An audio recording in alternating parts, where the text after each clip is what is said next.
25 November গণমাধ্যম জগতের একটি কালো দিন। শেখ হাসিনার নির্দেশে আওয়ামী লীগের নেতাদের যোগ সাজশে রাষ্ট্রযন্ত্র ব্যবহার করে এস আলম গ্রুপ এদিন দখল করেছিল দেশের শীর্ষ গণমাধ্যম 21 টেলিভিশন।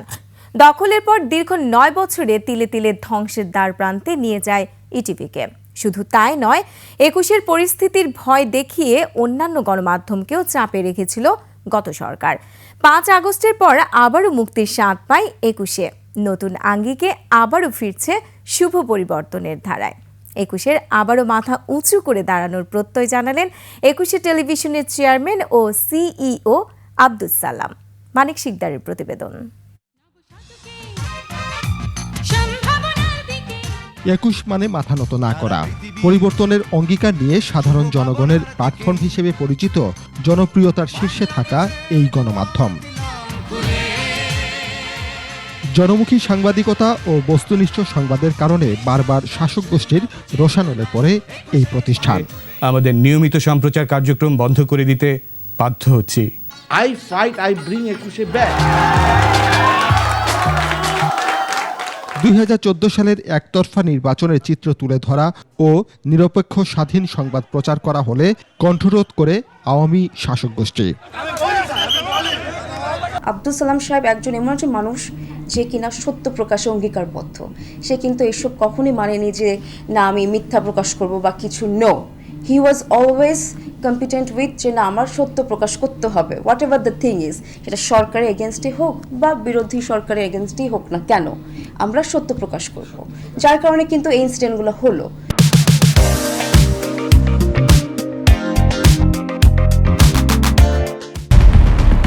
2015 সালের 5 জানুয়ারি বিএনপির ভারপ্রাপ্ত চেয়ারম্যান তারেক রহমানের বক্তব্য প্রচারের কারণে 6 জানুয়ারি গভীর রাতে কর্মস্থল থেকে 21 টেলিভিশনের চেয়ারম্যান আব্দুস সালামকে আটক করা হয়। মিথ্যা মামলা সাজিয়ে বন্দী করে রাখা হয়। আমাকে অ্যারেস্ট করার কারণ তারা জানে যে আমি মাথা নত করার মতো লোক না, এবং আমি এই যে 21 টেলিভিশন নিয়ে এর আগেও অনেক সংগ্রাম করেছি। যখন একবার 2002 সালে বন্ধ হয়ে গেছিল, দীর্ঘ 5 বছর এই সংগ্রামের একটা ইতিহাস আছে। সুতরাং তারা জানতো যে আমাকে অ্যারেস্ট করে জেলে না ভরলে তারা এটা দখল করতে পারবে না। এরপর দীর্ঘ 2.5 বছর কারাগারের অন্ধকার প্রকোষ্ঠে অমানবিক অত্যাচারের মধ্যে কাটাতে হয় 21-এর কর্ণধারকে। এর মধ্যে শুরু হয় প্রতিষ্ঠানটি দখলের ষড়যন্ত্র। 25 নভেম্বর গণমাধ্যমের ইতিহাসের একটি কালো অধ্যায়। এই দিন আওয়ামী সরকারের অলিগার্ক এস আলম গ্রুপ দখল করে দেশের শীর্ষ এই গণমাধ্যমকে।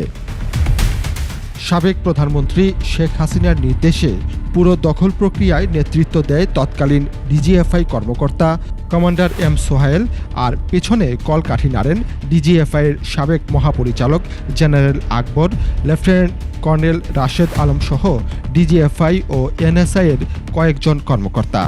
এর মধ্যে রাশেদ আলম এখনও ব্রিগেডিয়ার জেনারেল হিসেবে সেনাবাহিনীতে কর্মরত আছেন। দখল প্রক্রিয়ায় জড়িত ছিলেন শেখ হাসিনার বিশেষ সহকারী ও আওয়ামী লীগের সাবেক দপ্তর সম্পাদক আব্দুস সোবহান গোলাপ, শেখ রাসেল জাতীয় শিশু কিশোর পরিষদের মহাসচিব কে এম শহীদুল্লাহ। সেই দিনের ভয়াল স্মৃতি এখনও 21-এর কর্মীদের কাঁদায়। ডিজিএফআই, এনএসআই, সিটিএসবি, ডিবি প্রত্যেকটা গোয়েন্দা সংস্থার লোক ছিল। 21 টেলিভিশনের নিচ থেকে শুরু করে একেবারে টপ ফ্লোর পর্যন্ত, প্রতিটি ফ্লোরে, প্রতিটি সিঁড়িতে, এমনকি সবচেয়ে সেন্সিটিভ যে জায়গাটা পিসিআর, সেখানেও গোয়েন্দা সংস্থার লোকজন জড়ো হয়েছিল।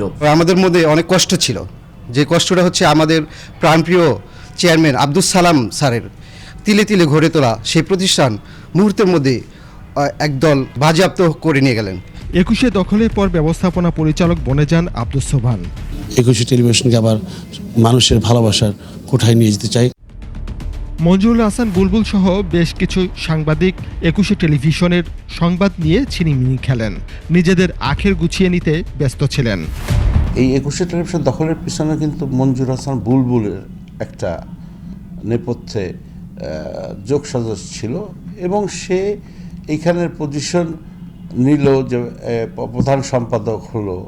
তারপরে এই যে পীযূষ বন্দ্যোপাধ্যায়, যারা এখানে আসছে তারা বিভিন্নভাবে দুর্নীতি করে এখান থেকে টাকা পয়সা উচ্চ বেতনে তারা কোনো কাজ করে নাই। এই দখলের মাধ্যমে শুধু 21শে টেলিভিশনকেই ক্ষতিগ্রস্ত করেননি, গণমাধ্যম ও স্বাধীন সাংবাদিকতার কণ্ঠরোধ করা হয়েছে বলে মনে করছেন বিশেষজ্ঞরা। ওই সরকারটি যে গালভরা কথা বলতো যে আমরা অনেক লাইসেন্স দিয়েছি, মুক্ত গণমাধ্যম, তার সম্পূর্ণ বিপরীত কাজটি ছিল ইটিভি দখল করা। এবং তাতে অন্যদের যে বার্তাটি দেওয়া হলো যে আপনি যদি আমার সাথে না থাকেন, আমার কথা না শোনেন বা আমার কথা মতো না চলেন, তাহলে আপনাদেরও একই পরিণতি হতে হবে। আওয়ামী লীগ বরাবরই সংবাদ মাধ্যমের ত্রুটি চেপে ধরত বলে অভিযোগ সিনিয়র সাংবাদিকদের। ৭১-এর স্বাধীনতার পর গুটি কয়েক সংবাদপত্র ছাড়া বাকিগুলো বন্ধ করে দিয়েছিলেন শেখ মুজিবুর রহমানের সরকার। গণমাধ্যম ইন্ডাস্ট্রিটা ধ্বংস হয়ে গেল, চরিত্র পরিবর্তন হয়ে গেল এবং ফ্যাসিবাদের সফট ন্যারেটিভ প্রচারকারী হিসাবে তাদের পরিচয় তৈরি হলো। অবশ্যই গণমাধ্যমকে তখন টুটি চেপে ধরা হয়েছিল। পরবর্তী তারই ধারাবাহিকতা আমরা গত 53 বছর ধরে দেখছি। জনপ্রিয়তায় শীর্ষে থাকা এই টেলিভিশন ৯ বছরে ধ্বংসের দ্বারপ্রান্তে নিয়ে যাওয়া হয়। ৫ আগস্ট গণ অভ্যুত্থানের পর ২১শে টেলিভিশনও দখলমুক্ত হয়। জনদাবির মুখে আবারও হাল ধরেন ২১এর চেয়ারম্যান ও সিইও আব্দুস সালাম। ২১শে টেলিভিশন ইজ অলওয়েজ, যেটা আমার চিন্তাভাবনা ছিল, একটা প্ল্যাটফর্ম যেখানে অন্য কোথাও বলার জায়গা না থাকলে ২১শে টেলিভিশন আছে, সেটা আমরা ফলো করছি। আমরা মুক্ত গণমাধ্যমে বিশ্বাস করি এবং বাক স্বাধীনতায় বিশ্বাস করি। ২১শে টেলিভিশনকে নতুনভাবে সাজিয়ে তুলতে নতুন নতুন পরিকল্পনার কথাও তুলে ধরলেন ভাইস চেয়ারম্যান। আমাদের যে এখন অন্তর্বর্তীকালীন সরকার আছেন, সরকারের প্রধান ডক্টর ইউনূস সাহেব, he knows how to handle this things. তো আমার একটাই চাওয়া সবার কাছে, যে ওনার কাছে স্পেশালি, যে এই যে কাজগুলো হচ্ছিল, এই গণমাধ্যমকে এভাবে বাকরুদ্ধ করলো বা বিভিন্ন ধরনের তারা প্রতিষ্ঠান যে দখল করেছিল, এই যে এই জিনিসগুলো হচ্ছিল, এগুলো যাতে পুনরাবৃত্তি না হয়। কর্মীদের নিষ্ঠা ও দর্শকের ভালোবাসায় গণতন্ত্রের চতুর্থ স্তম্ভের গুরু দায়িত্ব নিয়ে জনগণের পাশে থাকবে, এই প্রত্যয় ২১এর কর্ণধার ও সকল কর্মীদের। মানিক শিকদার, ২১শে টেলিভিশন, ঢাকা।